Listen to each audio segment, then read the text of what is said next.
अब बात एक चर्चित खबर की जो आप सबके सामने है कि मंत्री को कार्यक्रम छोड़कर वापस आना पड़ा क्योंकि डीएम कार्यक्रम में नहीं पहुंचे।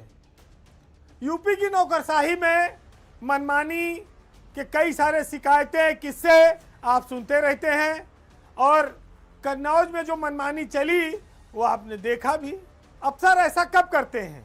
जब उनको सरकार का डर खत्म हो जाए या वो इस बात को लेकर मुतमईन हो जाएं, उनको भरोसा रहे कि मंत्री नाराज हो या जिला अध्यक्ष या विधायक, वो ऊपर सब सेट है, वो कुछ नहीं बिगड़ेगा।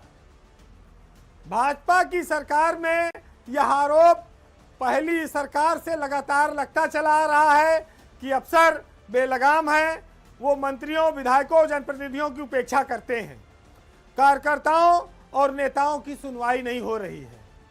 लेकिन अब नौकरशाही के बेअंदाज होने का एक नया प्रमाण कन्नौज में सबके सामने आया है और प्रदेश के स्वतंत्र प्रभार के मंत्री असीम अरुण को डीएम की वजह से कार्यक्रम छोड़कर वापस लौटना पड़ा है। असीम अरुण इस बात से और ज्यादा आहत हैं कि वो 45 मिनट तक कार्यक्रम में इंतजार करते रहे। डीएम तो छोड़ो, एसडीएम भी देर से आई। उन्होंने डीएम आशुतोष मोहन अग्निहोत्री के साथ साथ कार्यक्रम की जो आयोजक हैं, आईएएस अफसर हैं, वैशाली जो 2023 बैच की आईएएस अफसर हैं, दिल्ली की रहने वाली हैं और इस समय एसडीएम सदर के पद पर कन्नौज में तैनात हैं, वो भी लेट आई, वो भी मौके पर मौजूद नहीं थी। मामला था रोमा स्मारक पर शहीदों को याद करने का। मंत्री जी समय से कार्यक्रम में पहुंचे थे लेकिन अफसर नदारद थे, उन्हें उल्टे पांव लौटना पड़ा। वो कार्यक्रम छोड़कर तो लौट आए लेकिन अपने साथ जो दर्द लेकर लौटे थे उसे उन्होंने उस पत्र में बयान किया। लेकिन ये दर्द सिर्फ असीम अरुण का नहीं है।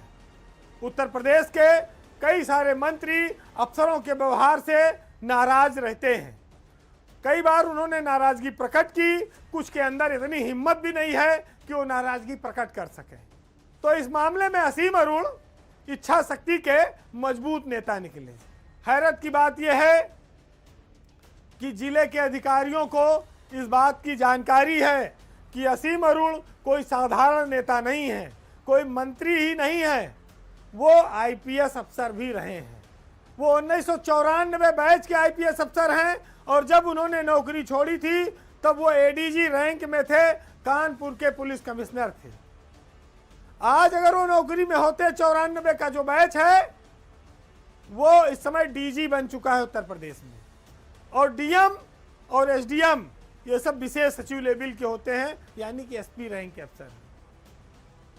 असीम अरुण प्रधानमंत्री के सिक्योरिटी अफसर रह चुके हैं मनमोहन सिंह के, लेकिन जिस सादगी से उन्होंने नौकरी की उसी सादगी और ईमानदारी से वो राजनीति को भी निभा रहे हैं। 4 साल उनके बेदाग गुजरे हैं अभी तक।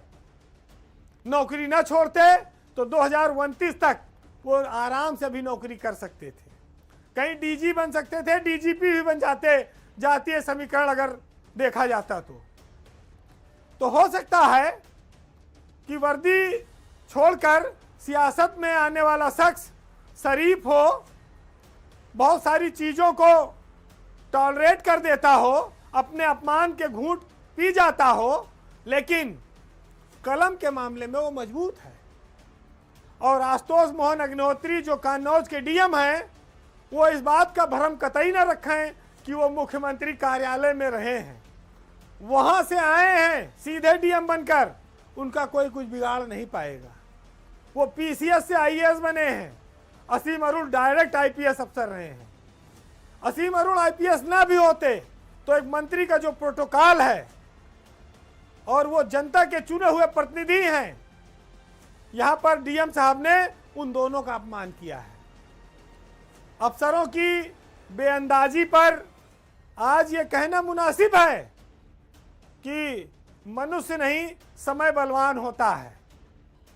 तुम जहां से सीधे एनटीपीसी से तार जोड़े हो कि डीएम साहब तुम्हें बिजली मिल रही है, तो ये छोटे मोटे पावर हाउस और ट्रांसफार्मर हमारा क्या बिगाड़ पाएंगे। असीम अरुण उत्तर प्रदेश में एक ऐसे मंत्री हैं जो समाज कल्याण विभाग संभालते हैं और अफसरशाही के इतर उन्होंने तीव्र गति से निर्णय लेकर काम कर कर दिखाया है कि वो जाति के आधार पर, धर्म के आधार पर और पुलिसिया अनुभव के इतर काम करते हैं, भेदभाव रहित। असीम अरुण एक अच्छे और बेहतरीन मंत्रियों में है उत्तर प्रदेश के, लेकिन वर्दी छोड़ देने से नियम कानून का ज्ञान उनके पास कम नहीं हुआ है। नियम कानून के साथ पावर भी अधिक है। अब वो उनके समर्थकों ने धरना भी दे दिया, उसके बावजूद वो उनको मना कर ले गए। ये सरकार को तय करना है कि आने वाले वक्त में उनके लिए अफसर ज़्यादा प्रिय हैं या मंत्री।